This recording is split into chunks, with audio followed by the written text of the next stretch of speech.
Hi, I'm Keshav, and I'm going to talk about near-inertial wave energetics in a global ocean simulation. We all know today that deep ocean mixing is predominantly driven by internal waves, among which near-inertial waves are one of the prominent modes. Yet we lack a thorough understanding of the dynamics of near-inertial waves, especially the details of their interaction with other ocean processes.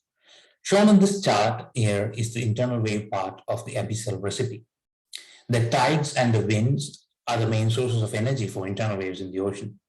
Of this, the calculation of the wind power transfer to near-inertial internal waves here have a large uncertainty.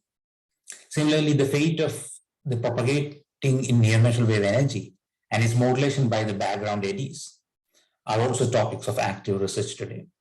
The understanding of these dynamics are crucial to accurately estimate the internal wave-driven deep ocean mix, hence our study. We are using hybrid coordinate ocean model or HYCOM for our analysis. HYCOM is the operational ocean forecast model of the US Navy, but it is also used to study various ocean processes around the world. What makes it special is, of course, the hybrid coordinate system it uses. Shown here is a schematic of the vertical coordinate system. It has Z coordinates in the mixed layer and shallow water, the terrain following coordinates near continental shelves, and isobicnal coordinates in the open ocean interiors. And the global model is run on a tripolar grid. Our simulation has 41 such vertical layers. The model is forced by a realistic atmosphere using NIWs forcing with 3 hourly winds. Now, HYCOM can be run with or without data assimilation or tidal forcing. But recently, we found that HYCOM with data assimilation can introduce some spurious near-inertial motions, and so is not suitable to study near-inertial wave energetics. With tidal forcing in HYCOM, we will have internal tides that can spill into the near-inertial frequencies near the critical latitudes. So we use a simulation without data assimilation or tidal forcing to study the wind-generated near-inertial waves in this presentation. The vertical simulation I am presenting here has a horizontal resolution of 1/25th degree. That is around 4 kilometers in the tropics. It does not have tides or DA. We analyzed hourly output of 3D fields for a time period of 30 days in May-June 2019. The paraclinic fields that we get from HYCOM are decomposed into horizontally propagating vertical normal modes by solving a Sturm-Liouville equation using mean profiles of stratification. Shown here is an example of the mean stratification and the horizontal eigenfunctions we calculated from it. The resolution of our simulation allows for resolving the first 5 vertical modes. After obtaining the modal amplitudes of velocities and pressure, we filter them using a near-inertial bandpass filter. The band is designed so that we avoid any residual internal tides, but also have a wider frequency band towards the equator, capture long propagating near-inertial waves. After obtaining the near-inertial fields, we calculate the depth integrated time mean near-inertial wave energy balance terms, both the undecomposed fields and the modal fields. Here is the modal distribution of near-inertial wind input and integrated energy. We calculate about 0.21 terawatts of global near-inertial wave wind input for the month of May-June.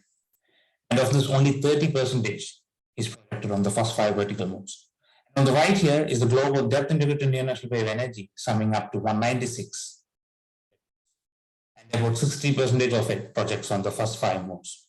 But what is interesting here is that we find that distribution of wind input and energy is uniform among the first 5 modes. This is in stark contrast to what we find for M2 internal tides.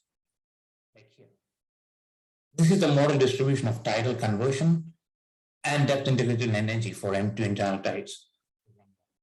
And we see that mode 1 internal tide dominates the rest of the modes, both in conversion and in energy. This confirms past observations that low mode internal wave energy is dominated by internal tides, whereas near-inertial waves dominate the high mode internal wave energy. If we compare the horizontal energy fluxes in the total fields and in the first 5 modes, we find that the first 5 modes capture almost all of the horizontal propagation of near-inertial waves, One here is the fluxes in the undecomposed fields and the sum of fluxes in the first 5 modes. You see that they match very well. We calculate that the sum of fluxes in the first 5 modes amount to 98.7% of the total flux in the global ocean. So we capture almost all of the horizontal propagation in the first 5 modes. Now let's look at the global map. The vectors here show the global depth integrated time mean near inertial wave fluxes for the undecomposed fields, and the color represents the wind input for 1 month. Wind input is strongest in the Southern Ocean and the western boundary current regions in this time. We can see strong near inertial wave fluxes directed towards equator from regions of high wind input, both hemispheres. Unfortunately, HYCOM has a numerical instability in the North Pacific region, and we identify those regions and exclude from our analysis.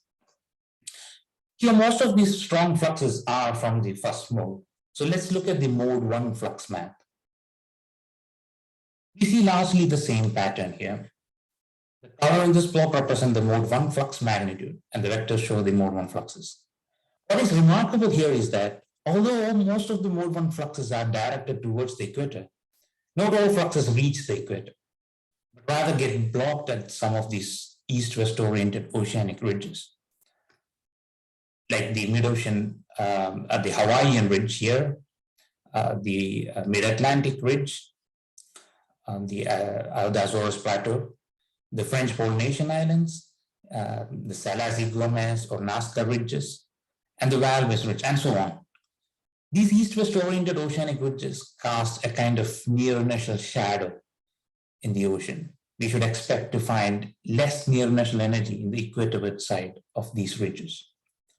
Let's look at this particular region here in detail. These are the Salazar-Gomez and Nazca ridges in the South Pacific. Here is a video of near-inertial wave kinetic energy along a meridional transect through this. You can see that the near-inertial waves generated in the south of the ridge and propagating towards the ridge. We can see that as it propagates, it gets reflected at the ridge and gets dissipated at the ridge. It does not proceed equatorwards of that ridge.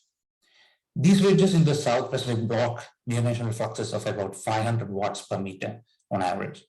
Thus, the long propagating low mode near-inertial waves dissipate in these ridges.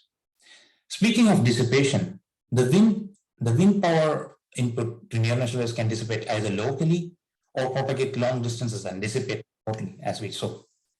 Here I am defining locally dissipated fraction, Q local, fraction of wind input that is not projected on the first 3 modes. I define local to mean a 2 degree by 2 degree bin. Only the first 3 modes propagate further than 2 degrees of its generation. And I also define a remotely dissipated fraction, Q remote, as the remaining dissipation that is not local. We see that Q local is largely uniform throughout the ocean. And we get a global mean of about 0.79. Whereas Q remote, though it's lower in most of the ocean, is enhanced near these oceanic ridges.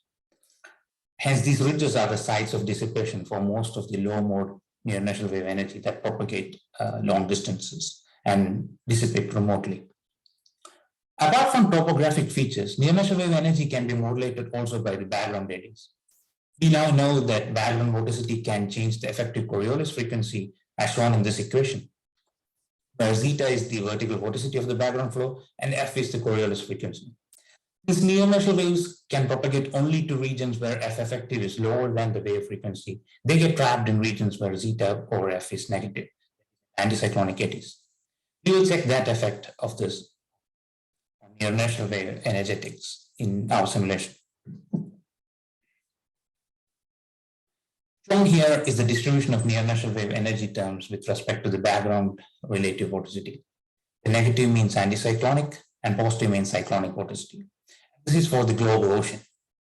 We have the wind input, depth integrated kinetic energy, flux divergence, and dissipation.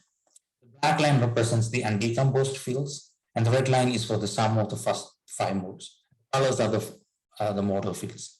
We can see that the wind input is largely uniform for anticyclonic and cyclonic vorticities. But near-inertial wave kinetic energy is more in anticyclonic regions, both for undecomposed and modal energies. The fluxes clearly diverge from cyclonic eddies and converge in anticyclonic eddies. And the dissipation is also enhanced in anticyclonic vorticity regions.